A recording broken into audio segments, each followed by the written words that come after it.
Bonjour, mon nom est Fabrice Ville et je suis vraiment content de vous accueillir au premier épisode du podcast Sac Passé. Le premier invité, Impos, c'est une personne qui pour moi est non seulement un artiste que j'ai vécu ou que j'ai vu en fait et que j'ai écouté tout au long de ma jeunesse. Vraiment, je suis un grand fan de Mosaïen et du travail d'Impos entre autres. Mais au-delà de ça, c'est vraiment une référence, c'est une référence culturelle. C'est une personne aussi qui, de la manière dont je l'ai perçu, tout au long de sa carrière, quand je l'ai suivi, puis dans mon âge adulte aujourd'hui, j'ai pu constater en fait une profondeur que je ne voyais pas quand j'étais plus jeune. Et donc, je suis vraiment content de prendre le temps aujourd'hui de parler avec lui, puis d'explorer en fait comme ça passé. Donc, sans plus tarder, ben, let's go!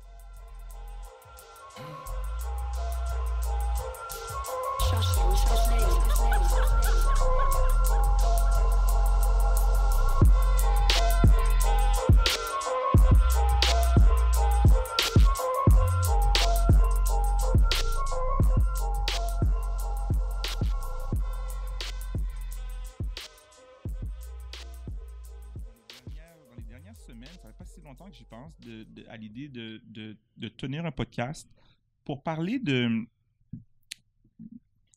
nous, pour Ouais. parler de nous au sens de nous comme humains, la relation avec nous, la relation avec les autres, nos relations avec la société en général, la relation avec la vie à travers les expériences qu'on vit. Je suis de plus en plus convaincu que il n'y a pas one silver bullet qui va faire en sorte qu'on va changer la société. Absolument pas. Et tout ce que ça prend, c'est vraiment réfléchir à nous-mêmes, Ouais. à nos actions, puis Ouais. de vraiment réfléchir à qu'est-ce qu'on devient, qui on est, qu'est-ce qu'on devient, à travers des expériences qui sont super intimes. Puis je trouve que l'espace du podcast est approprié pour le faire. Ouais. Parce qu'il y a quand même une possibilité de faire de la longueur, d'aller en profondeur dans certaines conversations. Puis le thème Sac Passé, c'est vraiment, comme tu le sais, c'est What's up? What's up? What's up? Ouais. Qu'est-ce qui se passe? Puis qu'est-ce qui se passe en nous? Qu'est-ce qui se passe dans la société? C'est vraiment quelque chose aussi simple que ça. Ouais. Et la manière dont je l'ai pensé, je dirais que il y a quelque chose pour moi dans l'intimité. On est chez moi, tu sais, on est chez moi, d'inviter les gens à ma maison, tu sais, la peinture derrière moi, Charlotte à ma mère, c'est ma mère qui est une peintre, en fait, ma mère est une Ouais, c'est infirmière elle de qui l'a. formation. Wow, ok. Ouais. C'est très beau. Hein. Ben merci, puis merci à elle. Il y a quelque chose pour moi d'important d'être cosy, puis de pouvoir une conversation qui est justement dans l'intimité. Je nomme aussi que pour moi, dans le Sac Passé, il y a une forme de check-in, une forme de nervosité. Je trouve ça cool parce que j'y pensais, je me disais comment je me sens. Puis je me sens nerveux de découvrir quelque chose de nouveau et de me dire, ah, je suis capable, mais en même temps, peut-être pas qu'est-ce qui va se passer. J'espère que ça va se produire. J'ai hâte de voir qu'est-ce qui va se produire. Puis là, j'ai encore quelques autres éléments à partager. Je tiens à souligner également que je ne suis pas seul dans la réflexion. J'ai mon ami et collègue Élise Daniel Legault qui m'a donné un coup de main dans la préparation du podcast. Et Zenga de Neolabs qui, en fait, les deux sont ici. On les voit pas à la caméra. Salutations. On leur dit what's up. Je vais pas parler comme s'ils sont pas là. Ils sont là, tu sais. Fait que leur dire allô. Et ouais, je pense que c'est ça. Fait que je sais pas où ça va aller. T'es le premier invité. Il va en avoir d'autres, bien sûr. Je sais pas à quelle fréquence on va produire excuse-moi, je sais pas à quelle fréquence on va produire en fait des émissions, des petits épisodes. Puis voilà, à suivre. Alors, tu es parmi nous. Je vais commencer par dire que les invités auxquels je pense sont des personnes qui sont présentes pour moi dans mon environnement quand je vis des choses. Ils sont top of mind. Et je trouve ça cool, en fait, l'idée de dire, bon, mais je vais les inviter, puis jaser avec eux autres, dire, qu'est-ce qui se passe, tu sais. Puis, pour moi, c'est parce que je t'ai invité, oui, par rapport à ce qui se passe dans ma vie, mais par rapport à ce que je connais de toi, tu sais. J'avais 14 ans, puis j'écoutais Mosaïen. Je suis un gros fan. Ceux qui ne savent pas, le salon de Pepsi Jeunesse au Stade Olympique, tu sais. En fait, je pense que mon premier show ever, c'est de voir Mosaïen. Ouais. Fait que je suis un fan pour ça. Les chansons marquantes de mon adolescence, tu sais, j'écoutais le hip-hop américain, le hip-hop québécois. Ça a été profond, puis il y a eu quelque chose qui m'a marqué dans la pertinence de Mosaïen quand je réécoute les chansons du passé, puis dans un contexte où j'ai vu la société évoluer, puis dire, oh, mais il y avait des vérités qui étaient déjà dites dans le passé. Puis aujourd'hui, tu reviens dans l'actualité, puis tu reviens en force, tu sais. Fait que de me dire, OK, regarde, on va parler de ce qui se passe avec Impost. Fait que c'est vraiment un honneur pour moi de t'avoir parmi nous, tu sais. Puis nos chemins se sont croisés un peu. On n'a jamais pris la peine non plus de s'asseoir puis parler. Et je suis content de le faire. Écoute, laisse-moi te dire, mon frère, sincèrement, du fond du cœur, je suis honoré d'être ici. Juste, je voulais t'en parler un petit peu avant qu'on rentre en onde, là, mais là, je vais te le dire en live à la place. Je pense sincèrement que tout est une discussion. Tout est dans le partage, dans l'échange, en fait. On vit que pour ça, selon moi. On vit que pour essayer de créer des liens, puis essayer d'être assez empathique pour comprendre l'autre, puis de trouver nos affinités. Puis je pense que toi, faisant ça, ça c'est une forme d'un médium pour une discussion. Tu sais. Puis venant de toi, ça fait pour moi, ça fait partie de la solution de pouvoir parler aux gens puis dire, nous, voilà où est-ce qu'on se situe, voilà ce qu'on ressent par rapport à où est-ce qu'on se positionne dans la société, ce qu'on ressent par rapport à des enjeux sociétals, peu importe.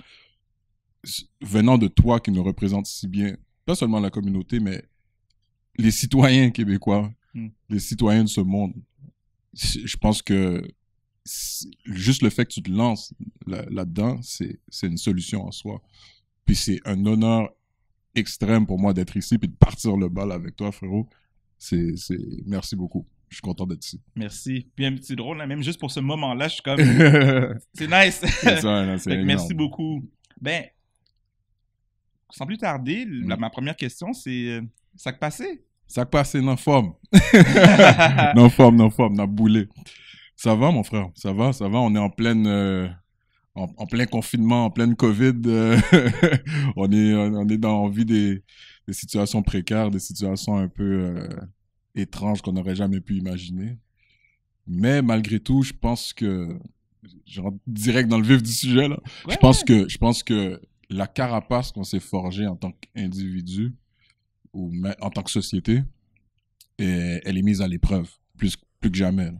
Parce qu'on se forge des idées de nous, qui on est en tant que personne, puis cette idée de nous-là, elle est forgée par nos victoires, nos défaites, notre cheminement, ce qu'on connaît des autres, ce qu'on connaît de nous, etc. Puis aujourd'hui, ça s'est mis à l'épreuve parce que dans les conditions puis les mesures qui sont mises en place, on discard, on met tout ça de côté, puis maintenant, c'est le vrai toi, c'est qui? Exact. Sur quoi tu vas te rabattre dans l'incertitude? Tu vois, on vit maintenant dans... La majorité des gens vivent dans l'incertitude. Fait que ça c'est la meilleure place où tu peux être, selon moi, parce que ça va faire ressortir le meilleur de toi. Parce que t'as pas le choix. Back against the wall. Là, maintenant, t'es obligé de faire quelque chose si tu veux continuer à vivre avec les gens, à continuer à échanger. Tu sais. Sinon, tu te rabats sur toi-même puis tu disparais. Puis c'est quoi la chose dont t'es incertain en ce moment, toi? Ben, je pense que c'est un peu comme tout le monde. On vit quelque chose qu'on n'aurait jamais pu imaginer. Je sais pas le futur ressemble à quoi. Tu vois, mais en même temps, ça m'a aidé dans un sens. Parce que je suis quelqu'un de très stratégique. Je suis quelqu'un de très... Je planifie tout. Puis j'arrive à faire ce que je fais en ayant des stratégies très claires, avec un horaire puis des trucs. Puis là, maintenant, je peux même plus faire de spectacle. Je sais même pas si l'année prochaine je vais être en spectacle, tu vois. Mais en fait, c'est drôle parce que j'ai trouvé ça, c'est intéressant que tu le nommes parce que j'ai trouvé ça curieux puis fascinant même que tu sortes un album en temps de pandémie puis c'est pas rien parce que moi c'est ce que j'ai entendu que par exemple les revenus d'album en fait quand on fait un album c'est les spectacles, c'est les shows puis là c'est comme ça disparaît. Comment t'as vécu en fait cette sortie-là d'album? Ben tu sais c'est très organique. La manière que ça s'est passé, c'est super naturel. Ils étaient en train de montrer des statistiques que justement les ventes d'albums étaient en train de descendre, puis on parle des plus grosses des plus grosses pointures de la musique, là, des artistes qui vendent normalement des millions et des millions, qui maintenant, plus de 60% de leurs ventes ont chuté. Puis moi, mon approche avec la musique aujourd'hui, c'est pas pour essayer de soutirer quelque chose, c'est pour simplement donner quelque chose. artistiquement, c'est que je lâche quelque chose dans l'univers. Puis, quand on était prêt à le faire, ben, toute cette situation-là est arrivée en même temps. Fait qu'on s'est dit, on avait le choix. C'est soit on attend combien de temps parce qu'on sait pas. Exact. On sait pas ce qui va arriver. Puis, ou on y va, on se lance dedans, puis advienne ce qui devra, tu sais, ce qui pourra, tu sais. Puis, c'est ça qu'on a fait. Puis, aujourd'hui, on a un meilleur retour. Je pense que peut-être non, absolument le meilleur retour qu'on a eu depuis Mosaïen. Puis les chiffres le prouvent, puis la réponse. Parce que ça a été fait naturellement, organiquement, avec le cœur. J'ai une petite fille de 6 ans, puis j'étais en voyage. Juste avant tout ça, là, j'étais souvent à New York. Je travaillais là-bas. Ici, j'avais beaucoup de contrats, puis j'étais en arrière-scène, puis je faisais beaucoup de production, de placement et tout, de la pub. Puis quand j'ai eu ma fille, je me suis posé. J'avais pas le choix parce que je voulais vraiment être présent pour elle. Tu sais, je voulais rien manquer. Puis c'est comme ça que j'ai commencé à composer l'album, à écrire l'album dans ma tête, entre 2 couches. Wow. Puis ça a fait que l'inspiration est venue de quelque chose de pur, de profond, exact. Très profond, pas trop réfléchi, sans créer en se disant en faisant ça, on va aller soutirer ça. Tu sais. Des fois, c'est même dans ton subconscient quand tu le fais pour un certain nombre d'années, tu commences à connaître les patterns. Ouais. So là, maintenant, tu sais que si tu fais telle chanson, tu vas aller faire ça, tu vas soutirer ça. Mais là, maintenant, j'avais pas le temps. J'avais pas le temps de faire de stratégie. Fait que tout était organique. Fait que je pense que cet album-là a été fait avec beaucoup d'amour, puis il a été reçu avec le même amour avec lequel je l'ai créé. Mais moi, ce que j'observe, c'est qu'il y a quand même une forme une espèce de fil rouge, une toile de fond qui fait le lien avec tes œuvres précédentes individuelles, Absolument. mais les œuvres collectives. Ouais. Tu sais, le nom de l'album s'appelle Élévasion, ou on peut dire Élévasion Zion, parce que pour moi, c'est la référence à Mosaïen. C'est ça. Fait que puis c'est pas la première fois que je vois ça dans ce que tu fais, ou qu'est-ce que je vois Drama faire, qui est membre également du collectif Mosaïen. Ce lien-là, puis en fait, j'aimerais que tu expliques, en fait, c'est quoi le Zion ou le Zion? Je me suis renseigné, je me suis dit, my God, il faut que tu parles de ça. Peux-tu nous en parler? Absolument. Fait que, déjà, le Zion, juste pour finir à ta question que tu faisais tout à l'heure, avant que j'oublie, là, mis à part le spectacle, aujourd'hui, il y a beaucoup tout est sur les streaming maintenant, tout est sur... Fait que il y a beaucoup de revenus par rapport à ça, puis les sociétés de gestion. Je tiens à le mentionner pour les artistes qui écoutent aussi, là. De bien vérifier d'être éligible puis d'être enregistré à ces sociétés de gestion où est-ce que tu peux aller faire ton argent. D'ailleurs, c'est la plus grosse source de revenus aujourd'hui, encore plus que le spectacle même, que si tu es sur les bonnes sociétés de gestion. Fait que nous, c'est comme ça qu'on roule. Puis c'est complètement différent aujourd'hui de ce qu'on faisait avant Mosaïen. Je veux dire, l'industrie a changé. Même que on était en période de transition pendant très longtemps. Tout ce qui était copie physique, droit, mécanique, tout ça a baissé. Puis là, maintenant, on est dans la matrice. Fait que, tu sais, on transitionne comme ça. Fait que, pour nous, ce qu'on a toujours véhiculé comme message avec le Zion, c'est le Sion, c'est le mont Sion, si tu veux, c'est un peu la terre promise. Ou bien c'est un peu la mentalité du Zion, c'est de se détacher des narratives, de se détacher de ce qu'on nous impose, ou bien la définition de ce que devrait être le succès, en fait. Puis de se rabattre de se centrer, puis de se rabattre sur qui on est vraiment en tant que personne. Pas la limitation de la forme physique, mais qui t'es vraiment en tant qu'individu. Il y a un aspect spirituel profond dans ce que tu nommes là-dedans. Oui, absolument. Parce que moi, je crois vraiment à ça. On n'est pas nos corps. Hein? On n'est pas non plus nos pensées. Ça dépend de où est-ce qu'elles sont fondées. Où est-ce que tu vas chercher le fond de ta pensée. Tu sais? Mais on est de l'énergie, en fait. Ça, c'est juste un véhicule. Fait que Moz, c'est la muse. C'est l'inspiration pour essayer de se rendre à ça. Parce que on vit dans des paramètres sociétals qui tirent vers l'autre côté tout le temps, tu sais. Faut que tu réfléchisses, faut que tu fasses de l'argent, faut que tu cours, mais en même temps,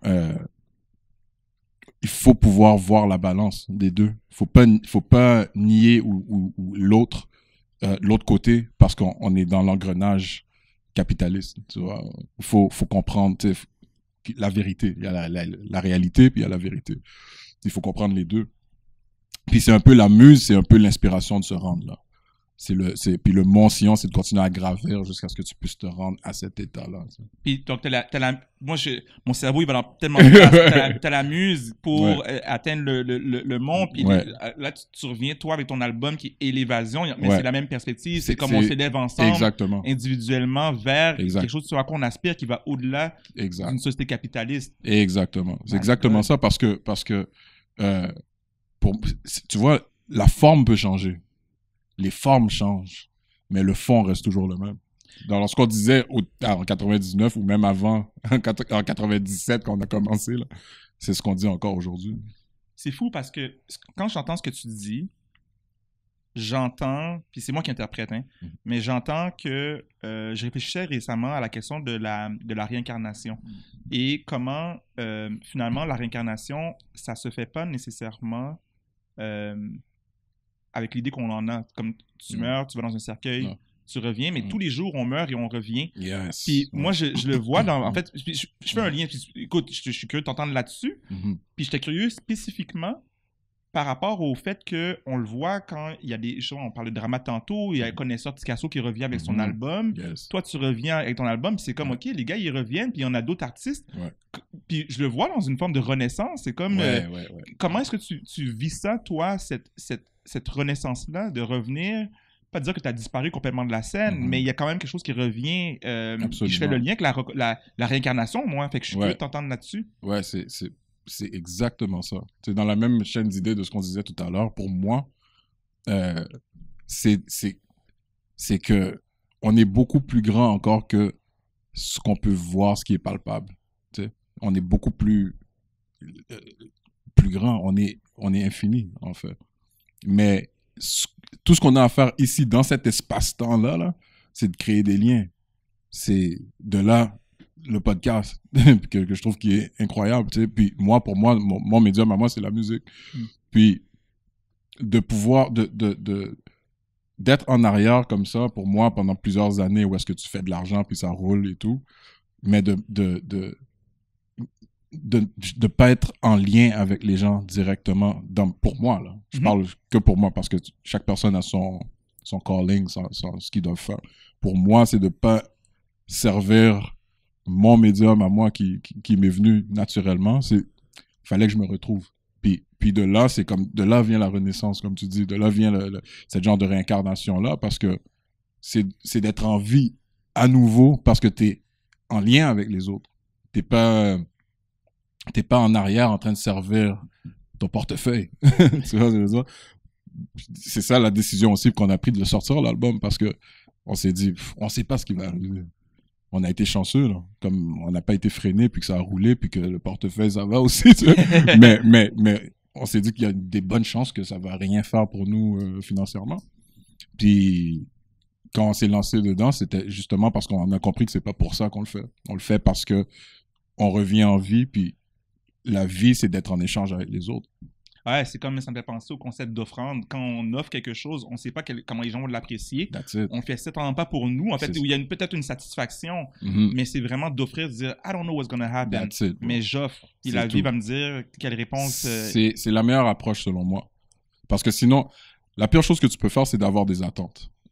Quand tu as des attentes, ça va toujours te mener vers une forme de déception quelque part. Parce qu'il n'y a pas de satisfaction. Tu peux pas quantifier l'impact que tu vas avoir quand tu donnes à quelqu'un. Pour revenir à ce qu'on disait aussi tout à l'heure avec la COVID et tout, c'est l'incertitude, c'est l'abandon aussi. C'est de se lancer puis de dire whatever happens, happens. Puis pour moi, c'est ça, c'est de pas avoir d'attente, puis de donner, puis de savoir que tu donnes à des gens parce que tu les apprécies, parce qu'il y a toute la forme culturelle aussi de ce qu'on est, de ce qu'on représente depuis le début, puis qu'on va être à vitam aeternam.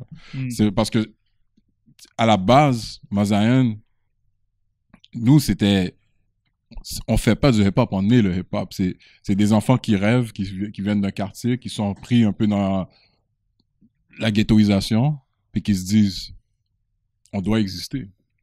Mais le hip-hop, c'est ça. C'est le désir d'exister dans la société, de dire, hey, moi j'ai mon mot à dire, hey, youhou, on existe. Ben ouais. Aussi. Tu comprends? Fait que c'est pas, oh, ce que tu pratiques. Tu sais, ça vient d'un fond qui est comme existentiel. Moi, je suis fasciné parce que je t'écoute puis je me dis, comme il est en train de preach. Tu sais, c'est comme je me demande, ça te vient d'où tout ce knowledge-là? Qu'est-ce qui est saillant pour toi comme étant pas tant un historique complet, mais je suis curieux parce qu'il doit bien avoir une source qui alimente en fait une forme de sagesse que j'entends chez toi. Je pense que ça m'est venu vraiment avec ma fille. Quand j'ai eu ma fille, je pense que ça a été c'est une remise en question. Quand j'ai eu ma fille, là, j'avais des contrats à Toronto. Là. Je partais à Toronto, frérot. J'ai pris l'avion. Je vomis dans l'avion. Je dis, OK, je vais prendre un train pour revenir. Là. Je vomis dans le train. Comme je ne pouvais pas balancer les deux. Puis, même si je voulais continuer dans l'engrenage, comme je disais, capitaliste, il fallait que je prenne une décision. Puis, forcément, j'ai choisi ma fille. Puis là, tu fais une genre d'introspection. Puis, tu commences à faire la part des choses. Qu'est-ce qui vaut la peine? Puis, tu réfléchis plus seulement avec tes pensées, mais avec ton énergie. Puis, pas seulement pour toi, mais le collectif, en tant que société. Qui on est en tant que société, puis où est-ce que je me positionne moi, comment je peux faire du bien, comment je peux redonner aux autres, puis être en échange avec les autres. Puis, de fil en aiguille, c'est là que je suis là. Puis comment ça se traduit, ça, dans ton art? Parce que moi, je me demande tout le temps, j'ai pas cette capacité créative-là d'écrire des verses d'une manière qui évoque des choses qui vont dans plein de directions différentes. Puis cette profondeur-là, je la sens dans ton art. Je vais même te raconter quelque chose qui est assez curieux. Tu sais, pas pour parler de moi, mais pour parler de quelque chose que j'ai vécu qui était absolument incroyable. On va revenir plus tard, j'espère, à la chanson Tout recommencer, où tu fais un shout-out pour 3 points, tu fais un shout-out comme c'est comme I was blown away, tu sais, je me dis, le gars, je suis fan, puis il fait un shout-out dans une de ses chansons, parce puis que je suis une fan chanson emblématique. Fait que merci, tu sais. Puis j'écoutais la chanson, puis à un moment donné, tu te dis, je me souviens parce que tu dis, tu sais, pour 3 points dans ma ville, shout-out à Fabrice. Là, je me dis, mais pourquoi il finit en is puis il dit pas Fabriceville pour réunir avec Fabrice dans ma ville? Après 15 écoutes, là, j'ai fait, ben oui, il voulait dire VILLE, la ville, et Fabriceville. La ville est ton nom, Là, mon cerveau, il a explosé, tu sais. Je me suis dit, comme, quand tu crées, qu'est-ce qui se passe dans tes pensées? À quoi tu penses? Qu'est-ce que tu feels? À qui tu penses? Qu'est-ce qui se passe en toi pour créer, tu sais? C'est énorme comme question parce que il y a une infinité de réponses à ça, tu comprends? Parce que ça dépend de l'œuvre que j'essaie de créer. Tu vois, si on prend Tout recommencer, par exemple, pour moi, dans toute la discussion du Black Lives Matter, de toute cette discussion-là de bassin de la société qui essaie de se retrouver puis qui est même oppressé et tout, puis du racisme systémique, le plus important pour moi là-dedans, c'est de trouver une solution, puis la solution passe par l'échange, la discussion, mais vraiment une discussion là, sans pointer du doigt à quelqu'un d'autre. C'est-à-dire, moi c'est ça, et toi c'est ça. Ouais.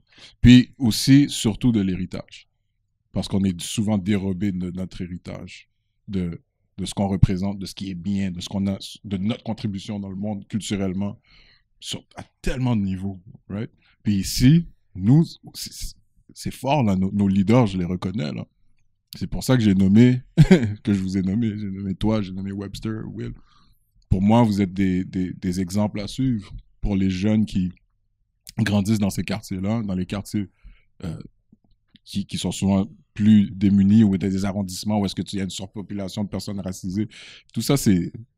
Je ne veux pas m'éterniser là-dessus, mais tout ça, il y a un genre de stratagème, il y a un genre d'infrastructure qui rend les choses d'une certaine manière. C'est déjà c'est préétabli là, tu vois. Puis ces jeunes-là qui grandissent là, ils ont besoin d'exemples autres que les mêmes genres de patterns qui reviennent de stéréotypes et tout. Puis vous êtes des grands exemples à suivre par vos agers, par vos actes, parce que vous défendez, puis comment vous le défendez, puis votre approche. Pour moi, c'est sûr que j'allais parler de ça, déjà en partant, tu vois. Mais en même temps, je commence le couplet en disant « Tu viens au monde. en disant pourquoi j'ai tant d'ennemis. Pour moi, c'est comme, on va partir de la source, puis on va développer pour montrer que les choses changent de forme encore, mais il n'y a pas vraiment nécessairement de progrès. Exact. C'est comme... Mais, on est là quand même. Tu vois, on est là quand même, puis il y a quand même des gens qui font des belles choses. Puis ça, faut pas oublier que ça existe. Parce qu'il y a toujours tout à son contraire. Même la vérité à son contraire. Tu vas... tu peux prendre les problèmes qu'on a dans notre société, les enjeux, puis mettre de l'emphase que sur ça, puis dire, il faut que je m'attaque à ça. Ou dire, il y a ça qui existe, mais nous, on a ça qui est beau. Tu vois ce que je veux dire? C'est pour ça que je finis mon verse avec ça, avec la beauté de notre culture, notre héritage, avec nos leaders. Puis aussi, c'est de dire que si on veut contrer un problème, je veux pas te pointer du doigt pour le contrer le problème, je vais te proposer autre chose. Et ce que je propose, c'est mon héritage. Tu vois? Ce que tu me dis, puis je vais à différentes places, mais je tiens à mentionner le verse de Rosalvo dans Tout recommencer, qui est absolument incroyable. Très fort. Me fait penser au verse que toi, tu as fait dans La vie de Sénègue, de reconnaître, parce qu'il finit aussi, il dit, c'est nous les jeunes leaders. Il reconnaît une forme de, ben, on est là, c'est pas qu'on est juste contre un système, c'est qu'on est présent, on vit, puis on existe, tu sais. C'est le plus important. Ça, pour moi, c'est un fait irréfutable. C'est le plus important, c'est de reconnaître ta valeur, la valeur de soi. Comment tu veux que quelqu'un te respecte si tu te respectes pas toi-même? Comment tu veux que quelqu'un t'aime si tu t'aimes pas toi-même? Faut identifier. Mais si tu passes ton temps dans la colère, ce qui est noble aussi, là, c'est compréhensible. Tu peux le rationaliser. Mais si tu passes ton temps que dans la colère, comment tu vas faire l'autre te comprendre? Comment tu vas faire l'autre voir qu'il est pareil comme toi? Où est-ce qu'il va avoir ses affinités dans la colère? Ça n'existe pas. Fait que le conflit, les dynamiques conflictuelles, pour moi, c'est pas la solution n'est pas là. T'sais. La solution est dans la beauté de qui nous sommes en tant que culture. Puis, je fais une hypothèse, hein, mais tu as parlé tantôt de... On parle ensemble de qui nous sommes, de célébrer qui nous sommes. Puis tu as parlé, je pense avoir saisi une forme de cadre qui, des fois, qui peut être suffocant, une dépossession. Puis là, je peux imaginer, mais moi, je me pose la question, c'est quoi l'impact que ça a eu pour toi de fréquenter le collège Jean-Eudes? Je suis content qu'on en parle. Je suis content qu'on en parle. Payback! Moi, tu vois, comme j'ai deux grandes sœurs, dont Jekyll, de Mazaïen, et j'ai une autre grande sœur. Les deux ont fini, ont été à Jean-Eudes, puis ont fait leurs 5 ans à Jean-Eudes. Moi, j'en ai fait que 2. Ça allait pas pour moi. T'as été où après, juste savoir? À Perrault. À Perrault, ok, à GFP. À GFP. Puis, non, mes 2 premières années, c'était l'enfer pour moi, là-bas. Parce que je me sentais tout de suite, dès que je suis rentré à cette école-là, je me sentais attaqué par l'institution. Je me sentais ciblé. Parce qu'on était, faut le dire, on n'était pas beaucoup de Noirs dans ce temps-là, à l'école. Puis juste te dire aussi que tu saches, moi, j'ai fréquenté le collège Brébeuf, j'ai fait mes 5 ans, mais j'avais 7 ans. Donc, je te le dépose dans... Tu dois savoir un peu c'est quoi le contexte. Je sais, mais moi, I survive, you know? mais on pourra y revenir parce que, en fait, et c'est drôle que... My God! Excuse-moi de t'interrompre parce que tu connais Ted Aspiller. Moi, j'ai été à Brébeuf avec lui. Lui, il a fait aussi 2 ans seulement et après ça, il a quitté pour aller à Saint-Exupéry. Je m'arrête là parce que je ne veux pas imposer son histoire à la tienne. Mais je trouve qu'il y a toujours ce côté-là de dire... Tu vas dans cette école-là, tu survis ou tu survis pas, mais je t'écoute. Désolé de l'avoir interrompu. Non, mais c'est bon, c'est vrai. Puis en plus, c'est mon gars, puis c'est vrai que le parallèle est là. On se connaît très bien. Son frère, c'est un frère à moi. Il fait partie de l'équipe de Mosaïen et tout. Mais oui, pour moi, c'était fou, atroce. Même que je me rappelle, il y avait pendant les dîners, les breaks de dîner, là, j'allais m'enfermer quelque part pour pas parler à personne. C'était terrible. Mais je me suis rebellé beaucoup dans ces années-là aussi. Il y avait il y avait le jugement de l'autre. Puis ça prend du temps pour comprendre d'où ça vient. C'est facile justement de rentrer dans cette dynamique-là de colère, tout ça. Mais moi, c'est ça que je faisais. T'as un problème avec moi pour ma couleur de peau, mais ok, on va se battre. C'est tout, là. Il n'y a pas de discussion, puis c'était récurrent, là, tout le temps. En fait. Puis à ce moment-là, c'est quoi la place que le basket a occupé dans ta vie? Ah ouais, pour moi, c'était énorme. C'était le seul temps où j'étais bien, puis que tout le monde était ensemble, puis que ça allait bien, c'était quand j'étais au basket. Puis as-tu joué avec à Jean-Eudes aussi, ouais. Puis ça, c'était les belles expériences. C'était pas mauvais à 100%, là. Ça, c'était une belle expérience parce que c'était c'est la première fois que j'ai eu les premières expériences de travailler avec les autres, travailler en groupe, les premiers voyages. Tu t'en vas jouer contre d'autres équipes dans d'autres écoles, puis tu rentres dans le bus, puis tu voyages, puis tu sais, you gotta figure it out, tu sais. Faut que ensemble, parce que même si toi tu sais, ben faut que tu t'aides l'autre à savoir, puis vice versa, tu sais. Tout à fait. Puis ça, c'était très très bien comme expérience. Mais puis ça m'est resté depuis. Moi, j'avais ma mère, sa meilleure amie, qui est aux États-Unis, son fils, qui était plus vieux que moi, à l'époque, il venait chez moi, puis il était All-State Best. Il allait faire la NBA. Mais dans ce temps-là, je devais avoir 9 ans. Puis on allait aux États-Unis, puis il venait des fois ici, puis c'est en le regardant, lui, que j'ai eu la piqûre pour le basket, parce que il y avait un espoir qu'il allait faire la NBA et tout et tout. Finalement, il a changé de sport, il a été faire du track and field. Il y a une longue histoire. Mais j'ai eu la piqûre là. Tu sais. Puis je me rappelle, on était à New York, mon oncle est à New York, puis ils se réunissaient, puis ils regardaient les Knicks. C'était les Knicks, c'était comme une religion. Là. Contre les Bulls à l'époque. Contre les Bulls, ouais, exact. Puis ça, c'était dans le temps que les Knicks étaient bons en plus. Puis moi, après, quand je suis rentré au secondaire, puis j'ai eu la chance, je jouais déjà, mais quand j'ai eu la chance de jouer pour une équipe, puis pour une école, puis qui était assez prestigieuse et tout, j'ai eu la piqûre. Ça m'est resté, puis ça m'a inculqué tellement de belles valeurs, là, c'est incroyable. Jusqu'à aujourd'hui, j'utilise ce que j'ai appris par le basketball. Puis c'était en parallèle avec le hip-hop qui se développait à ces moments-là, absolument. j'imagine. Ouais, culturellement, ouais. Alors, culturellement, c'est un va avec l'autre. Ça va ensemble, c'est la même chose. Puis qu'est-ce que tu dirais au jeune Stanley Salgado qui n'est pas encore Impost? Yes. Tu l'avais devant nous, qu'est-ce que tu lui dirais aujourd'hui? C'est quelque chose, hein. Je dirais que ce qu'il vit, ce qu'il veut être, il l'est déjà. C'est presque comme si le passé, le présent puis le futur se déroulent simultanément. En d'autres mots, c'est fais-toi-en pas, c'est correct. Il y a rien, il y a pas de défaite dans la vie, il y a que des leçons, des trucs à apprendre et des victoires. Il y a que des liens que tu crées où t'apprends qui que t'es. Soit tu crées un lien avec quelqu'un puis ça revient toujours parce qu'en créant un lien avec quelqu'un, t'apprends qui que t'es, ou t'es seul puis t'apprends qui que t'es. Fait it's all good. Continue à faire ce que tu fais, puis fais-toi-en pas avec quoi que ce soit. C'est drôle, hein, parce que la notion de lien semble revenir beaucoup dans ce que tu partages.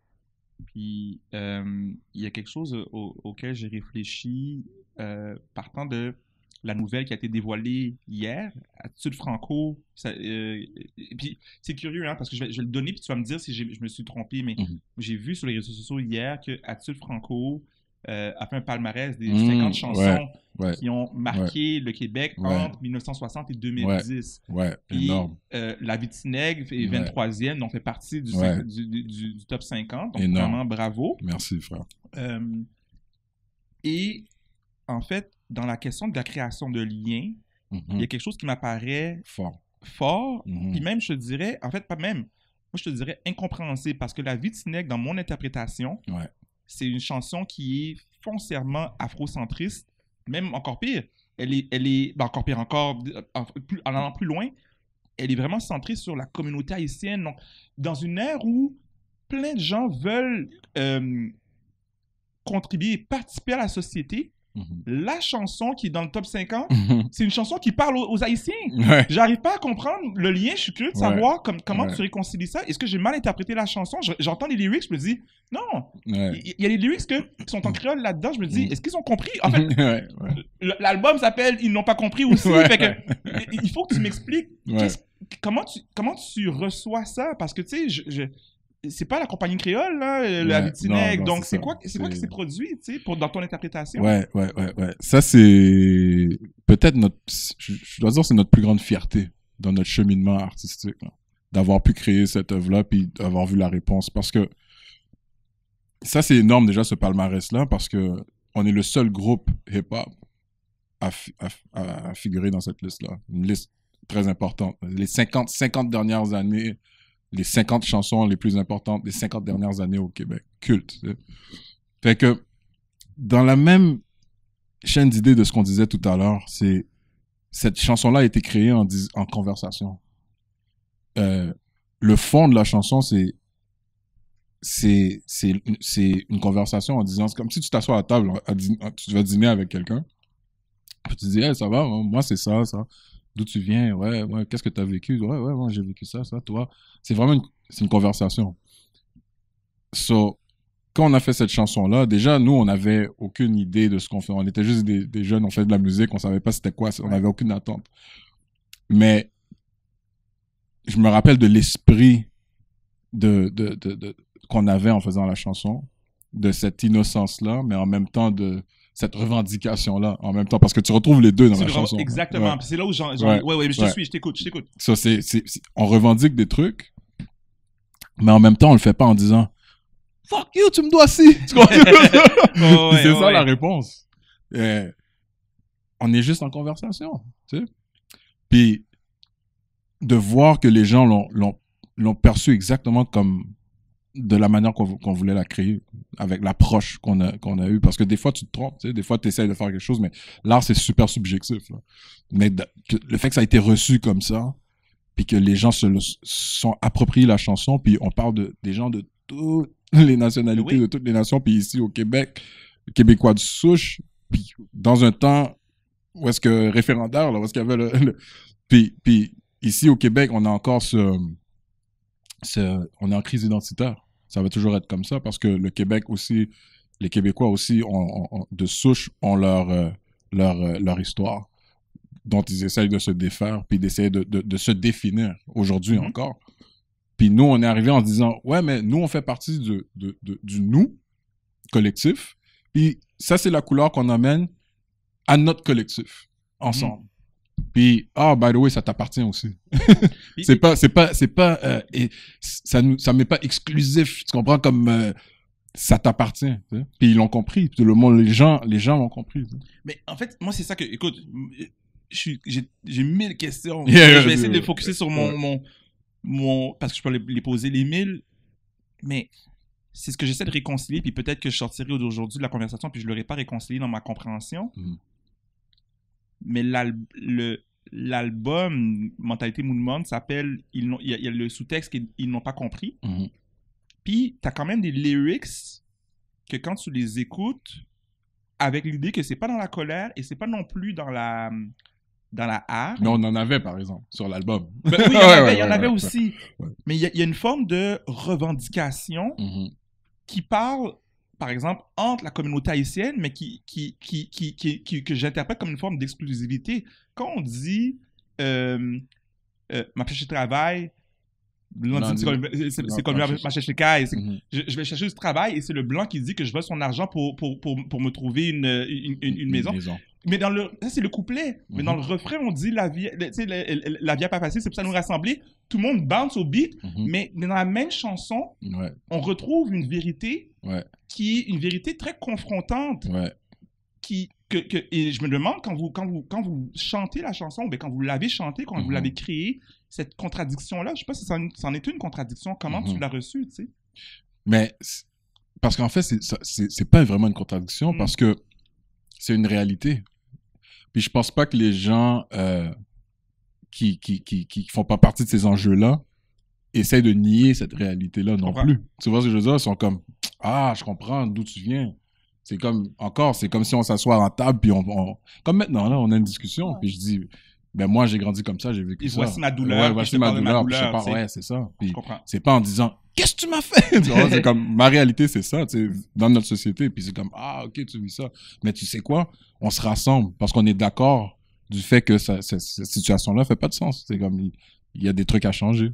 Puis, je te suis. Puis c'est pas, t'es pas obligé de faire partie des enjeux pour le comprendre, ça, ou bien pour être empathique envers ces situations-là. Je te suis. Puis c'est ça que les gens ont été chercher. Ouais, je te suis.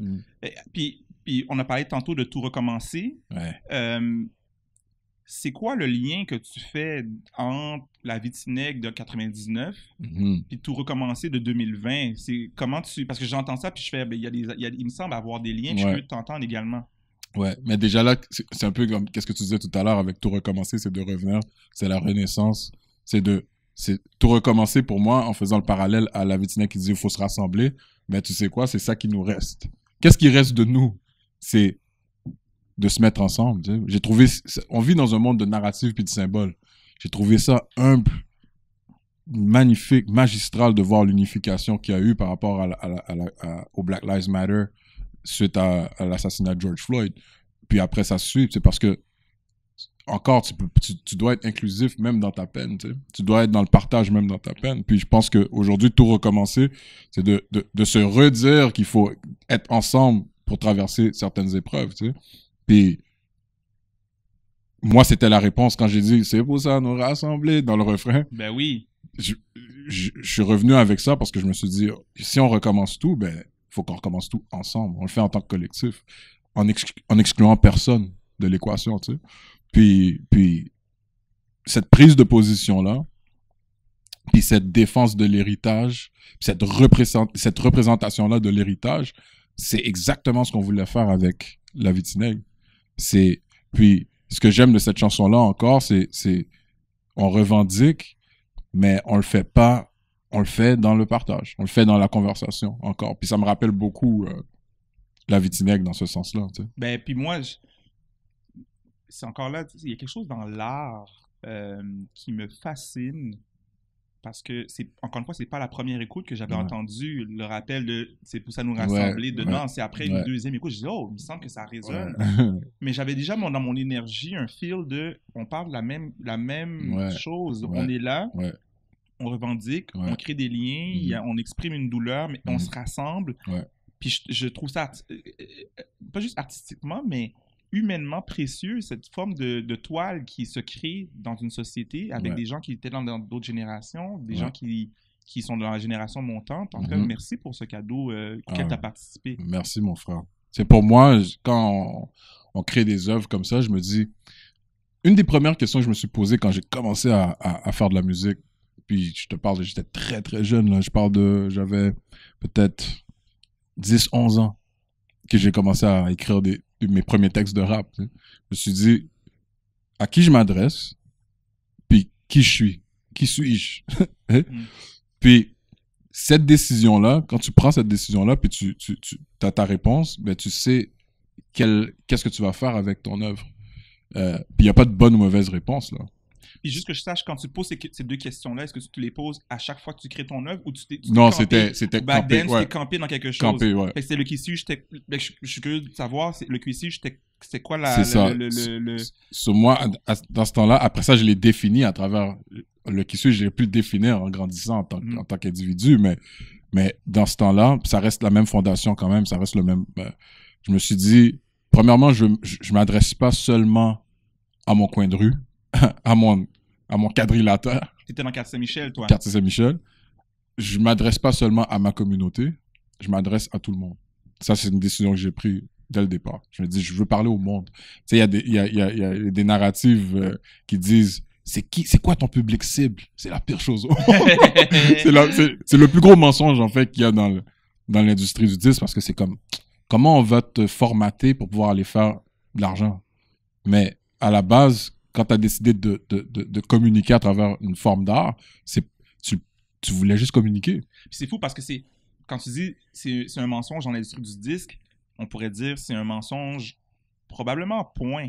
Puis moi, je me sens coupable des fois de dire, OK, je fais tel projet, à qui je m'adresse? Ben, à the end of the day, on s'adresse aux humains. Puis exact. Mais c'est ta décision. Après, peut-être qu'il y a quelqu'un d'autre qui va dire, moi, je m'adresse à ce genre de personne. Ça c'est leur réalité, c'est leur décision. Mais je crois que, oui, forcément, en te connaissant, c'est comme... Tu fais beaucoup plus de bien à la société, toi, en parlant à tout le monde que parler seulement à ta communauté. Ce que je réalise dans ce que tu nommes, c'est que c'est fair de vouloir s'adresser à des gens et en même temps, en particulier, et en même temps, c'est qu'on ne peut pas contrôler quelque chose qu'on dépose. Donc, il y a comme une...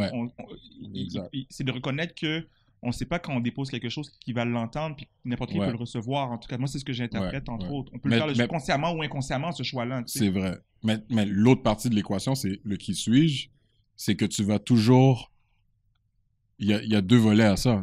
Tu es l'autre, tu es tout le monde, en fait, parce que on est tous des humains à la fin de la journée, c'est ça. Mais ça, c'est dans la vérité, mais dans la réalité, tu vas toujours être perçu comme le noir qui vient du quartier, puis tous les tags qu'on peut mettre sur toi, là, tu sais. Fait que tu vas les porter, ça. Fait que ça va toujours être la perspective du gars qui vient du quartier, du jeune black oppressé qui vient du quartier. C'est toujours cette perspective. Simplement, comme dans la question de qui tu es, tu vas être la définition de l'autre par rapport à toi. Tu dois porter ça comme bagage, mais en même temps, tu te perds pas dans ce que t'es qui est l'autre. Tout à fait. Donc, celui qui te juge, finalement, c'est la même personne que toi. Tout à fait. Peu importe sa race, sa religion, ou son sexe, ou peu importe. Tout à fait. C'est une belle manière, en fait, de voir comment, malgré la marginalisation, une personne peut respecter sa dignité.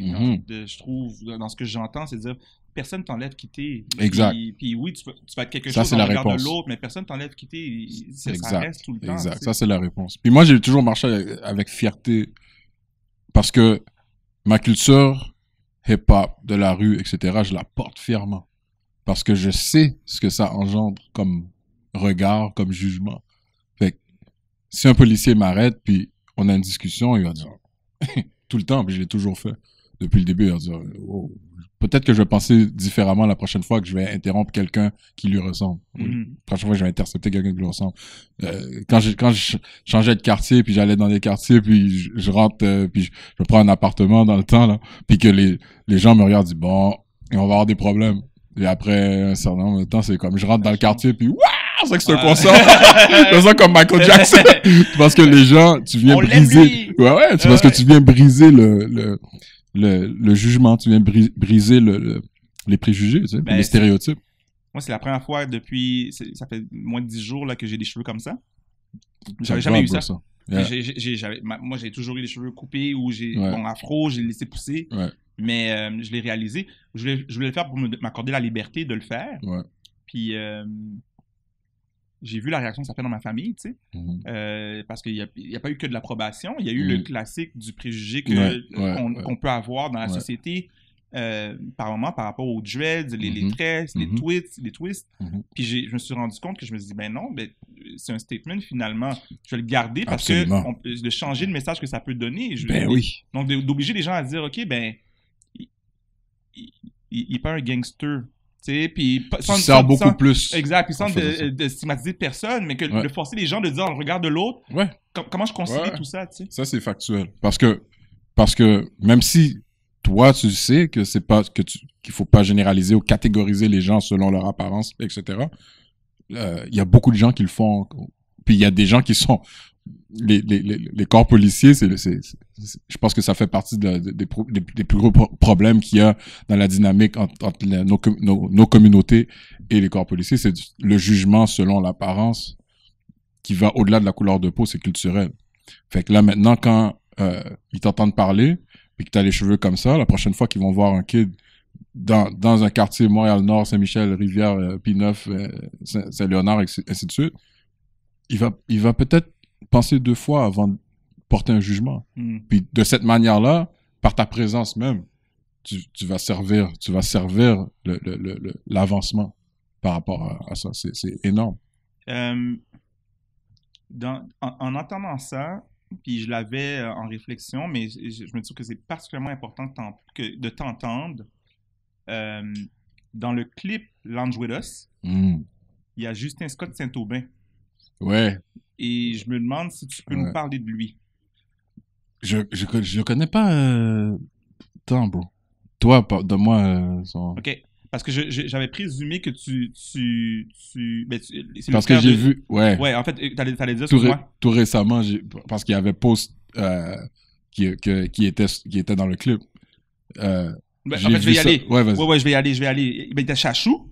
Ouais. Ouais, exact. En fait, t'as Chachou Puis Ah oui, ouais, puis qui est le décédé. frère, exactement. Ouais, Exact. d'accord. Donc, il y a DJ Chachou qui est Richard Saint-Aubin, Ouais, c'est d'ailleurs, à qui est qui on mon donne un shout-out frère. Ah, parce que... ça c'est... That's my brother, man. Exact. Donc, Ouais. Chachou, on lui dit Ouais. allô parce que les beats, en Ouais. fait, les beats, que tu saches... Je viens de replacer maintenant, qu'est-ce que tu... Parce que... No worries. Ouais. Puis j'étais curieux de savoir parce que j'avais Wow. présumé que tu avais Qui a lu été... l'histoire. Ok. Wow, je fais le lien live maintenant. Pendant que tu me dis ça, là, je suis en train de faire le lien de ce que j'ai vu. Parce que tu sais, depuis que j'ai sorti l'album, c'est à longueur de journée pour les gens qui suivent mes stories. Il y a plein de choses. Ça rentre 24/7. Puis moi, je reposte. Dès que je reçois quelque chose, je le remets. Puis j'ai vu quelque chose par rapport à ça. Puis c'est maintenant que je fais le lien à Chachou puis son frère, justement, qui avait eu les démêlés avec la police, qui a perdu la vie. Oh, ok. Ben, je voulais t'entendre, en fait. Puis on peut en parler. Je fais le lien là avec toi. Je t'explique pourquoi moi, je me disais, j'ai goût de voir, qu'on en parle. Il faut en parler. Parce que on parle d'un homme noir qui est mort dans la vingtaine. Ouais. Moi, c'est quelqu'un que je connaissais en fait, des amis de mon grand frère. Ouais. Il y avait des enjeux de santé mentale, perdu la vie dans un pénitencier, en fait, une prison à Rivière-des-Prairies. Puis, quand je me préparais pour notre conversation, je me suis dit, je savais qu'il était en vidéo, tu sais, je disais, c'est Justin, tu sais. C'est fou. Puis, quand on lit l'histoire, c'est une histoire terrible. C'est une histoire dont on parlait pas parce que les réseaux sociaux étaient moins actifs. Ouais. Mais il est mort sans aucune raison, en fait, tué par des gardiens de sécurité dans un contexte où il n'aurait pas dû aller en prison parce qu'il y avait des enjeux de santé mentale. C'est ça. Moi, c'est une histoire que je trouve qui nous démontre qu'il y a des George Floyd, pas tous les jours, mais qu'il y en a des George Floyd qui perdent la vie. Puis je me demande, en fait, comment toi, tu t'interagis avec ça. Pas nécessairement cette histoire-là en particulier, mais également toutes ces histoires-là d'hommes noirs qui, justement, dans le regard des autres, malheureusement, ils n'ont pas le privilège que j'ai de dire « Ah, on va le regarder différemment ». Eux autres, ben, ils se font frapper. Puis finalement, ça a des impacts quand même assez terribles.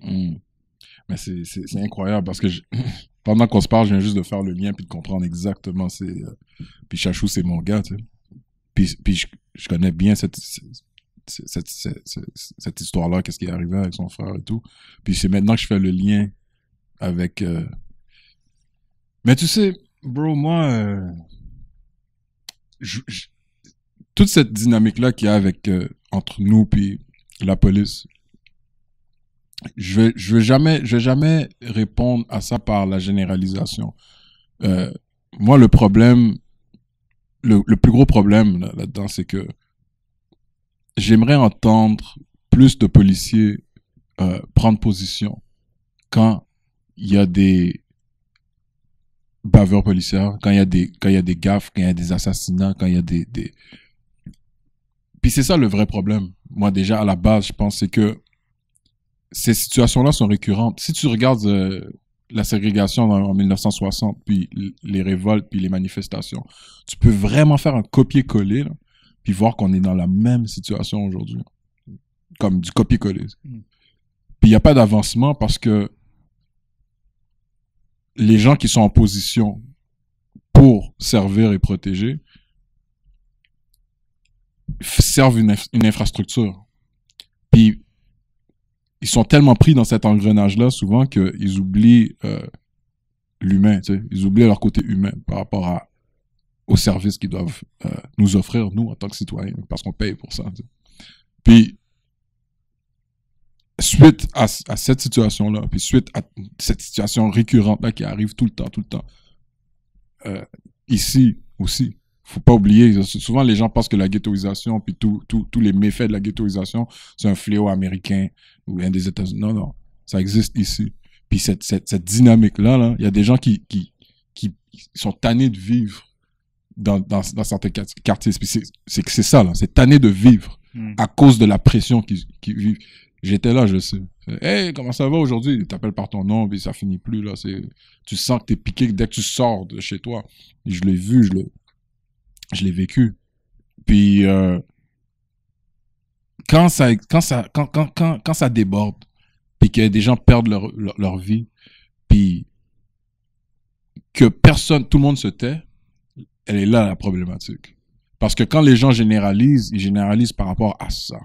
Quand les gens disent qu'ils se révoltent contre un système, contre la police, ils vont dire « fuck la police », ben c'est à cause que ils restent regroupés même dans les gaffes, même dans les bavures. C'est que maintenant, j'aimerais voir plus de gens ressortir de ça, plus de policiers ressortir de ça pour dire « moi, je suis pas d'accord avec ce qui s'est fait, puis je dénonce même. » C'est comme une invitation au courage, justement. Quand les choses n'ont pas de sens, plutôt que d'avoir une forme de syndicalisme, pas de manière négative, mais une forme de, je dirais plutôt une forme de corporatisme.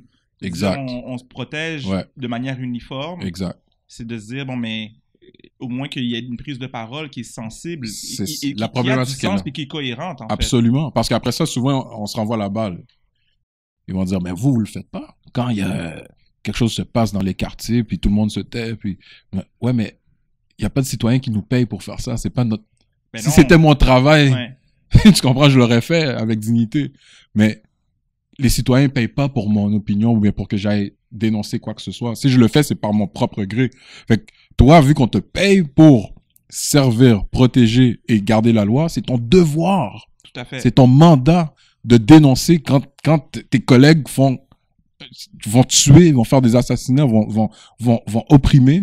Ben, c'est ton devoir de prendre position puis de dire, moi, je n'adhère pas à cette manière de faire. Puis ça ferait partie de la solution, en fait. Ouais, puis pour moi, il y a une des manières de le voir que je trouve super importante, c'est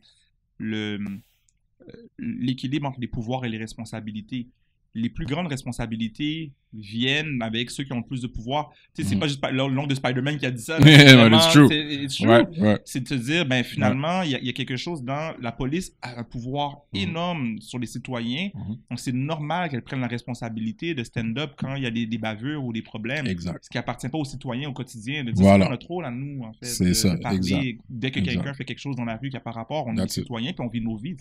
C'est pas notre mandat. Tu sais. Puis de là, si tu peux aller encore plus haut, puis tu parles du gouvernement, quand on parle du racisme systémique sans m'éterniser là-dessus, mais je veux dire, de nier ce fait, c'est d'essayer de se déresponsabiliser. C'est aussi simple que ça, parce que si les gens n'ont pas les mêmes avantages, ils vivent certains enjeux, ils n'ont pas accès aux ressources de la santé publique, ils peuvent pas trouver de logement comme les autres, ils sont interceptés par la police 5 fois plus que les autres. Ben, je veux dire, tout ça, ça vient d'un engrenage, ça vient d'une infrastructure, puis ça part de où? Fait que de dire que ça n'existe pas, c'est juste nier des faits pour se déresponsabiliser. Mais tu peux pas dire que c'est des cas isolés quand c'est récurrent. Fait que si c'est récurrent, c'est comme ça vient. Où est la source? Ben d'abord, pour tuer le dragon, il faut attaquer la tête. Fait que allons à la tête des raisons pourquoi ces choses-là existent. Tout à fait. Puis tu vois, ça me fait penser à où est-ce qu'on veut se projeter, en fait, parce que on a exploré un peu le sac passé, comment ça va. On pourrait même dire sac tape passé, puis d'aller dans le passé. Mais si on regarde le futur, puis sac dans le passé, ton album, en parenthèse, Société distincte, est-ce que tu pourrais nous parler un peu de la société que tu vois dans le futur? C'est énorme comme question. Mais tu vois déjà, Société distincte, pour moi, c'était la continuité de Mentalité Moule Morne. Les gens qui vivent dans les mornes en Haïti, qui vivent de la nature, en fait, qui vivent de leur agriculture, qui vivent en marge de la société, puis indépendamment des infrastructures sociétales qu'il y a, puis ils vivent dans les mornes, entre eux, de manière très organique. Pour moi, c'était un peu cette mentalité-là que je voulais représenter encore en disant société distincte, mais aussi en représentant le Québec, qui est une société distincte en soi dans le Canada. Puis ça a toujours été ça historiquement, puis ça l'est encore. Il y a le côté le rassembleur derrière ça que je trouve. Absolument, c'est de reconnaître qu'il y a cette c'est ça, puis les affinités sont là aussi, parce que si tu vois, nous, en tant que peuple qui a été esclave, qui a été la première nation à vaincre l'esclavage, le Québec, les Québécois de souche ont vécu aussi historiquement les nègres blancs d'Amérique. C'est sûr, c'est pas au même degré mais c'est la même forme de problématique. C'est l'oppression, Puis, historiquement, les affinités sont là, tu sais. Puis, je voulais faire ce parallèle-là. Puis, société distincte, pour moi, c'est où est-ce qu'on se retrouve demain. Pour moi, il y a ce que j'aimerais voir, mais on pourra jamais définir. Aujourd'hui, plus que jamais, on peut pas définir ce qu'on va être. On est tellement dans l'incertitude, c'est fou. Fait que, moi, ce que j'aimerais voir, c'est sûr que j'aimerais voir ce dialogue-là puis cet avancement-là pour l'unification. C'est toujours ça que je représente. Moi, parce que tous les agendas divisifs, pour moi, je fais pas partie de ça. Même que je te dirais que je veux même pas le contrer. Je veux proposer autre chose. C'est comme on disait au début, je veux pas m'attaquer à un agenda divisif parce que c'est divisif de faire ça. Tu sais. Je veux proposer autre chose. Puis moi, proposer autre chose, c'est vu que tout a son contraire, essayons de mettre de l'emphase sur ce qui nous relie. Puis je pense que en tant que société, particulièrement ici au Québec, on a la chance de le faire, ça. Tout à fait. Je crois que c'est une possibilité. Tout à fait. Je pense que c'est beaucoup trop loin pour que ça se fasse dans certains pays. Aux États-unis, c'est impossible. À cause que la ghettoisation est trop ancrée dans l'âme du pays pour pour se rendre là. Mais les affinités du Québécois de souche puis de tous les autres Québécois, on peut se retrouver, on a beaucoup de points communs. Il y a une proximité là qui est spéciale, tu sais. Puis même que je disais tout récemment dans notre société, moi, dans mon médium à moi, dans ma forme d'art qui est le hip-hop, je pense sincèrement là que aujourd'hui, le plus grand et le meilleur hip-hop qui se fait au monde et au Québec, aujourd'hui, en ce moment même. Pas historiquement, là, forcément, right now. Comme en termes de qualité, en termes de peu importe ce que tu cherches, tu vas le trouver. Puis on le voit. Tu vois, moi, en fait, je suis pas un expert ou un observateur de la scène hip-hop, donc j'aurais pas pu affirmer ça. Mais c'est vrai que des artistes hip-hop, il y a beaucoup de qualité. Ah ouais, c'est incroyable. J'aurais jamais cru dire ça un jour. Comme quand on a sorti Mentalité Mouvement, on s'est dit ça va être notre truc. On a fait une tournée en France avec For My People, NTM, puis c'est qui là-bas? On avait peut-être 4 ou 5 groupes qu'on pouvait nommer. Ouais. Puis on amenait les CD avec nous pour faire découvrir. Aujourd'hui, il y en a des 20, 30, 40, 50, il y a plein d'artistes. Après, c'est les goûts, ça se discute pas. Mais en termes de qualité, c'est incroyable. Et ce que je trouve incroyable, c'est que définitivement, tu fais partie de ceux et celles qui y ont contribué donc à cette élévation-là. Yeah. Puis, je vois un artiste comme Loud. Dans Légendaire, il dit « J'ose dire mon opinion n'importe où, fuck tout ». Mais ça, c'est une ligne qui est prise de ta chanson, de la chanson Rien à perdre de 99. Si tu te projettes 21 ans plus tard, quelle ligne qui se retrouve dans ton album aujourd'hui que tu aimerais qu'un artiste hip-hop dans 21 ans reprenne? C'est fort. Mais tu vois, en parlant de Légendaire, quand je dis flashback, je suis déjà ce que j'avais envie d'être. Puis, en fait, c'est ça. Je l'ai entendu, mais là, je viens de réaliser l'essence de ça quand tu parles. Mais tu vois, tonton, on disait, le jeune Stanley Salgado à qui je lui parlais, puis je dirais, t'es déjà là. T'es déjà accompli.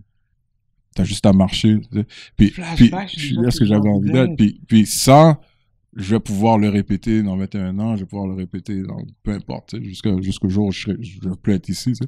Mais après ça, tu sais, tout ce que je dis, si c'est repris par quelqu'un, tu prends Loud par exemple, tout son verse en fait c'est un hommage un peu à ma carrière. Tu sais, quand il dit, même avec Mozaïne, il dit la vie a pas facile, c'est notre hymne national. Ben oui, j'adore le fait que c'est un Québécois de souche qui lui dit, il dit une chanson créole au Québec, pour moi, c'est notre hymne national. C'est énorme. C'est énorme, hein, parce qu'il a compris. C'est comme si tu me dis que Loud, il a déjà dit, dans une certaine mesure, où en fait, Légendaire dit exactement ce que tu voudrais voir se retrouver, ou que ce soit dans le verse de Loud, ou dans ce que tu as dit dans le flashback, je suis déjà ce que j'ai envie d'être. Ben oui, parce que Parce que, ben lui, c'est un bon exemple que tu prends en prenant son verse à lui. Même quand il dit, on parlait de liste, moi et moi, c'est mon top 2. Moi et moi, c'est une mixtape que j'avais fait en 2006. Wow.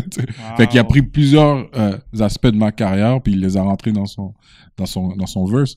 Puis pour moi, c'est un hommage énorme, puis je le remercie pour ça. Où est-ce qu'il... Parce que le rap, pour rentrer juste vite dans la forme, là, le rap, c'est tout le monde... C'est pas facile, mais tu peux essayer de te rendre quelque part techniquement pour être assez bon. Comme je pourrais te montrer plusieurs trucs, là, puis je suis sûr qu'on pourrait faire une super chanson. Mais pour être légendaire, pour être un rappeur, pour faire partie quand les gens parlent des meilleurs rappeurs de tous les temps, ou bien les meilleurs, c'est vraiment plus du rap. C'est où est-ce que tu as mis où est-ce que tes pensées, où est-ce que tu les as placées pour dire quelque chose. Puis, si tu as une unicité, si tu réussis à représenter une unicité en prenant la parole, puis tu réussis à servir, ben là, tu commences à être... Là, t'es lourd. Puis, depuis le début, nous, s'il y a des gens, puis c'est arrivé plusieurs fois, quand les gens reprennent nos paroles, des choses qu'on a dit, pour moi, ça, c'est la connectivité. Quand les gens, ils font ça, c'est une preuve tangible que j'ai réussi, en fait. Nice. Parce que c'est le lien. Le lien, il est là, il est palpable. Là, tu peux le voir. Tu vois? Fait que j'écris toujours mes textes avec plusieurs... C'est très subjectif. Il y a plusieurs manières de comprendre ce que je dis. Fait que si quelqu'un se l'approprie, il y a à peu près tout ce que je dis. Si quelqu'un se l'approprierait, pour moi, c'est un honneur incroyable. Ouais. Et dans la relation de toi à toi, j'ai bien entendu ce que tu dirais au Stanley de ado. C'est quoi que tu as envie de dire au Stanley Salgado Impost du futur, bien, ouais. qui va être ce que tu es déjà? Wow, c'est exactement ça. C'est ça que j'essaie de dire. C'est exactement ça. Tu veux quand même tu l'as dit exactement comme j'essaie de te dire. C'est ça que j'essaie de dire tantôt. Exactement, parce qu'il est déjà ce que je suis maintenant, puis ce que je vais devenir est déjà... Je suis déjà ce que je veux devenir demain. Right? Mais la seule manière de gâcher ça, c'est de se perdre dans les pensées. Nos pensées, c'est la seule porte où tu peux te perdre dans ce qui vaut la peine, dans qui t'es vraiment, c'est la seule porte où tu peux... Fait que je lui dirais comme perds-toi pas. Perds-toi pas, puis tout est déjà là. T'es toujours assez. Peu importe. T'es toujours assez.